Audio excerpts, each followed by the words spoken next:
Hey, what's up everybody? This is Andrew Mahone here with Dirium's Competitive Pokemon.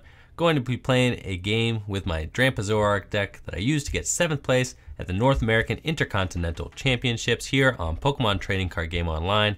Just going to give it a random roll, see what kind of deck we get matched up against. Looks like we're playing against Peeps Marshmallow. He's got a Water, Psychic, and Lightning deck. Should be interesting to see what Peeps Marshmallow has in store for us. I love this Zoroark deck. It's just runs really well, and it's just a really good tournament deck. I felt like at the North American Intercontinental Championships, it's just super consistent, hard hitting, and just very self-sustainable with all the draw cards that you got in it. It's very easy to keep this machine rolling. So let's see how the deck works out for us here.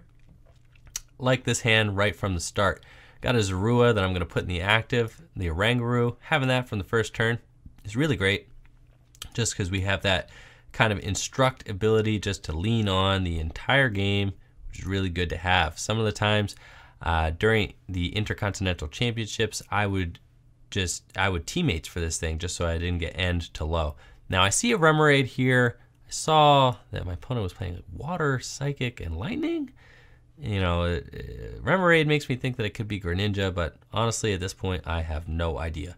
So I am going to put Team Magma Base into play just in case. I will attach my choice bands, because why not? And then I'm just going to Sycamore.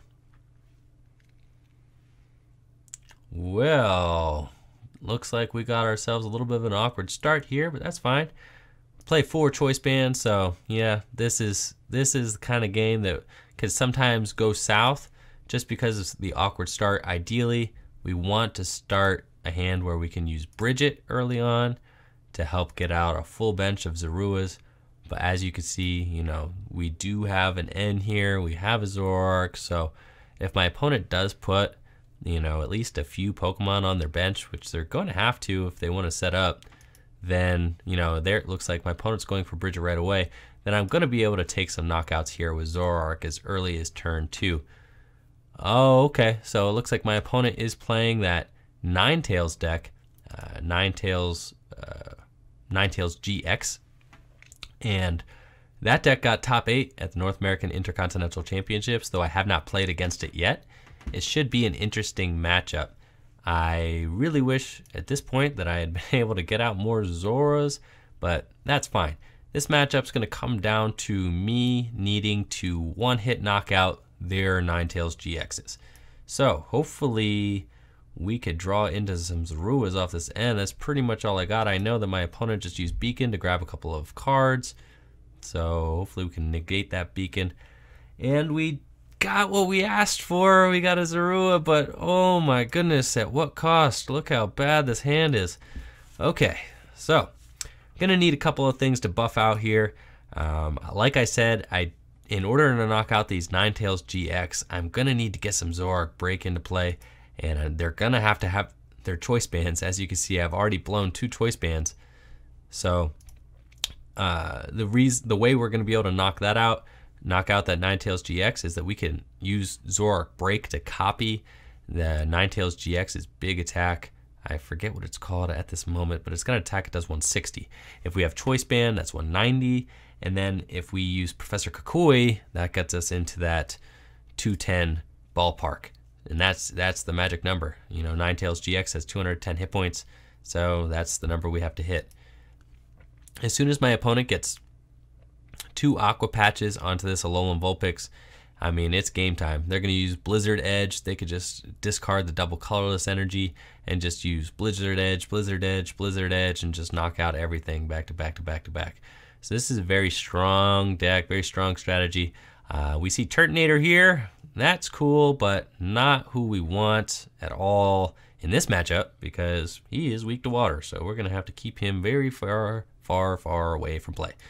We can put Drampa GX down. Drampa GX also does, you know, 180, but it doesn't hit that 210 that we need to hit in order to knock out Ninetales GX. So we can put Drampa down just because we need to put down some more attackers here. we're gonna use Professor Kukui because we don't have anything else. This is fine. Okay, we did get an Ultra Ball. I cannot have my opponent knock out that benched Zorua, so we are gonna have to evolve that into a Zoroark. I can't just have my opponent use another Tapu Koko and just get us that way. So we will have to evolve that up. We will attach an energy to my Drampa and just Mind Jack this Tapu Koko for knockout. Thankfully, my opponent has benched enough things and it's just allowing me to kind of march through. Here's a Tapu Lele. That's great. That's going to help us out a little bit.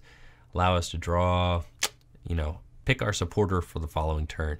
As you can see here, as I am taking knockouts, it is, going to get harder and harder to keep up the damage just because my opponent is now limiting their bench. It is smaller. It looks like my opponent's probably going to, I wonder if they'll Blizzard Edge. Okay, looks like they are going to Blizzard Edge. So, I don't have the option here to Kukui to one-hit knock this thing out. That's a little frustrating. So my opponent will probably, but they did have to discard. They weren't able to get the double colorless energy. So I'm thinking they can't Aqua Patch to the active, so they're probably not going to be able to stream another Blizzard Edge following turn. Now I don't want to hit this thing for a lot, or else what? They will Ice Path GX me. So I need to think about what my next move is going to be. I think it's going to be to Righteous Edge this thing, just poke it a little bit and hope that things buff out from there. I could use this Tapu Lele and Teammates. Teammates would be a fine play. I could grab a couple Zorua and go from there. Or I could just go and more aggressively draw cards, which I'm pretty much leaning towards aggressively drawing cards right now because I am going to want to eventually get myself in a position where I'm able to one-hit knock out this Ninetales if the Ninetales does Ice Path me next turn. But if they Ice Path, a Righteous Edge, then so be it. All right, let's just go ahead. We'll go ahead and special charge, get that double colorless back in there. We will, if we use the Tapu Lele, that'd be a third bench, then we could get a Teammates, and really we would just be teammating for 2 Zoruas. I don't love that, so I think I'm just gonna Sycamore. Well, we did get one Rescue Stretcher, so we can bring up the one Zorua from the discard, and then I can Ultra Ball for another, and I got a Rangaroo out here, so that's fine. Let's just go ahead and Ultra Ball away our Teammates. Let's see. Yeah, I can afford to throw away one of those. So Ultra Ball away our Teammates and our Lysander. I'll keep that other Ultra Ball. Let's take a look at our deck real quick too. So I could get a Zoroark break. That would be not a horrible idea. I wanted to save the Ultra Ball so I could get this Lele later. So I wanted to check that out and then see what's our Kukui situation. We used our Kukui already, so it's in the discard. So I want to get a break into play, and I want to get another Choice Band out as well, so that we do have there's the Choice Band. Okay, so let's just go ahead and Ultra Ball. Let's get that break into play, and then we'll just Rescue Stretcher for the 1. This is cool.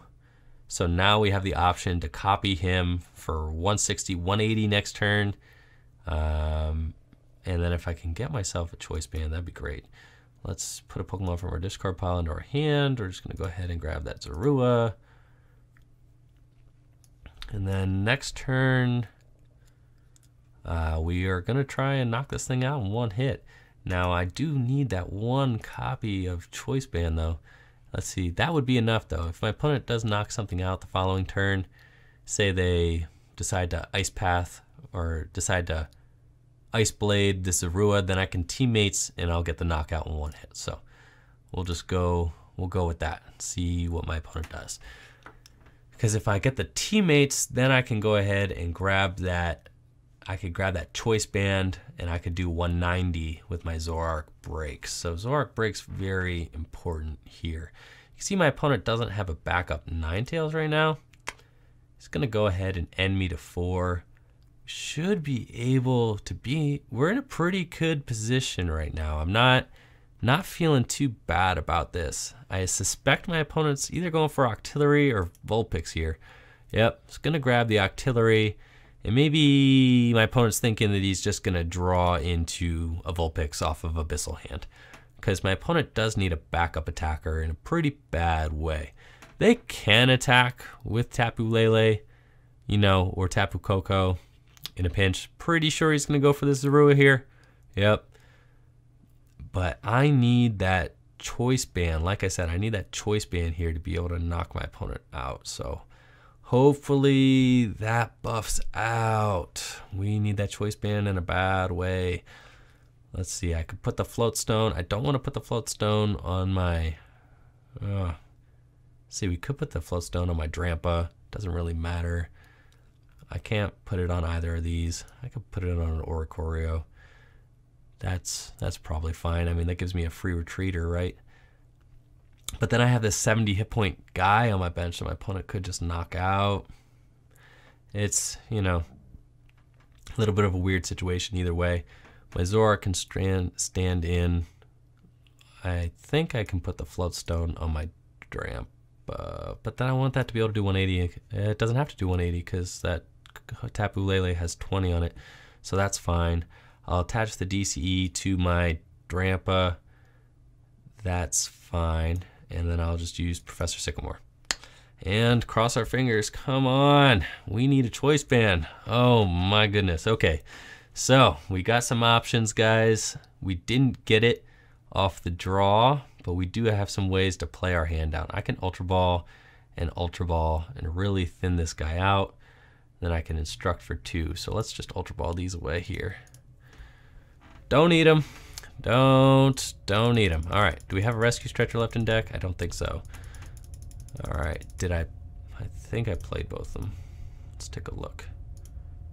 I played 1. So I do have a Rescue Stretcher in the deck or in the prizes somewhere. So I could Ultra Ball for a Zorua to try and build up another Zoroark, or I could just go for another clean Drampa. I almost just like another clean Drampa better. I think at this point in the game, that's going to just be easier to close the deal. So let's just put down that Drampa, and then what? I'm going to Ultra Ball away. Versus Seeker and a Darkness Energy? Oh my gosh. All right, what's our energy situation? Energy situation's good. We got none on the discard. This would be our 3rd Versus Seeker down, which is a little rough, but at this point in the game, we need this bad. So let's Ultra Ball. Let's just do it, guys. We're in all the way. We got 1 Verse Seeker left in deck, and we need that 1 choice band right there. That's what we need, because we need to knock this thing out. And, you know, if we don't, then we're just probably just gonna Righteous Edge this thing again, and that's not what I want to do. Oh, that's not what I want to do. All right, let's just get a Zorua out. I think, what are we on yeah, we're on an even prize game, so I'm fine taking the Zorua out. That way I would have 3 non-EXs out here. That's fine. All right, so there goes the Zorua. Here comes the Drampa. And then we gotta instruct for 2. Oh goodness, come on. Oh, there it is, yes! We got it. We didn't even need to play that Shaman down. Thank goodness. All right. There goes that. We are going to stand in, and we are going to be able to Blizzard Edge for 190 damage. Take this thing to Punishville, population Ninetales GX. All right. And I might as well play that Floatstone down. I could play the Floatstone down just to help in case my opponent ends me. I don't really want to draw it back, but then I also don't want to get anything stalled out. So I don't even need to play this Shaman down. Got a Rangaroo here in case I get delinquented or anything weird like that. So it should be good to go. Let's just foul play that Blizzard Edge. I will have to discard my Dark, but this is fine. Well worth the knockout. Let's see if we get that Rescue Stretcher. We did not. We got a rainbow energy though. This is fine. We have a built up Drampa on the bench. We got 2 energies with which to use foul play with. So my opponent did not get a Vulpix on the bench the last turn, so I know I at least have 1 turn where I do not need to deal with Ninetales. What a relief. That is good. So my opponent's probably going to do something annoying like flying flip here. Maybe they'll end me, right, to try and limit my options, but I got that nifty Oranguru out. He's going to be able to instruct me on how to draw cards, so that's going to be great. Oranguru is going to help me out of this tough end situation, but we were able to find the 4th Verse Seeker anyway and a Rainbow energy, so we're going to be in good shape for this upcoming turn. Let's see, we got 2 prizes left. I don't want to have to deal with another Ninetales GX. That could be tough to do. So if my opponent knocks out the Zorua, that's going to be mildly annoying. Let's see what we got here. Opponent did not take any prizes, so I can't teammates. Does have 20 damage on it, so I can electric ball this thing, and then if I just Lysander for game, that's it. And I do have a Lysander in the discard. So I'm thinking that Drampa is just going to get there off the Lysander. I don't think there's any reason not to just play this Zorua down to the bench to help me draw this Lysander for game. I do have a Tapu Lele left in deck as well, so let's just put this thing here. And I don't think that this Zorua gives me any worse chance of winning the game if if they're going to be able to take any weird sort of triple knockout situation. I don't think so. It does limit me so that I can't play Lele down, so that's going to be the reason I don't. So I'll instruct for 1. So in case my opponent can't find the knockout next turn, then I still have, you know, if they end me, I can still Lele for game with the Lele that's in my deck and the 1 copy of Lysander in my deck. So we will use foul play, and we're just going to electric ball to knock this thing out. Take our 1 prize, go down to 1 prize card. There's another choice band, the 4th choice band. It is a very valuable choice band in my opinion, because here goes Field Blower, right? And now I didn't play that Floatstone down earlier, I don't think. And you know, I still have this choice band here. My opponent is going to end, so they very well may not get a knockout, like I said, you know. And hey, we got the Versus Seeker. So we pretty much got game in the bag here, friends. Thank goodness. All right, this one's going to buff out pretty much no matter what my opponent does here. Gonna be able to take the game. Oh, Rough Seas. That's annoying. Gonna be able to take the game with this Drampa, or you know, with anything really. I think, can I copy any of these guys' attacks? I mean, I can't copy the Vulpix to knock it out, so I'm gonna need an energy of some kind. Let's just go ahead and put this, I think, so I want to instruct into energy, and then I want a Lysander. That, or I want to, yeah, that's pretty much what I need to do. I need to instruct into energy, and I need a Lysander. So let's, because the energy could retreat, or I could instruct into a Floatstone. So let's just take this, let's Wonder Tag here and just see what's in my deck. So we could grab the Lysander, but there's no point in doing that really. I mean, there's a point. Like, I mean, they would actually, either way, I'm instructing. Oh, I could instruct for 3, because I could Versus Seeker for the Lysander, play it, and then instruct for 3, and then if I hit an energy or the Floatstone, I win. I actually kind of like those odds. You know, I mean, I'm like ahead right now. My opponent's got 4 prizes to take, so I think I might as well kind of just go for game here. You know, game or bust. Let's do it, guys. It's Versus Seeker for the Lysander.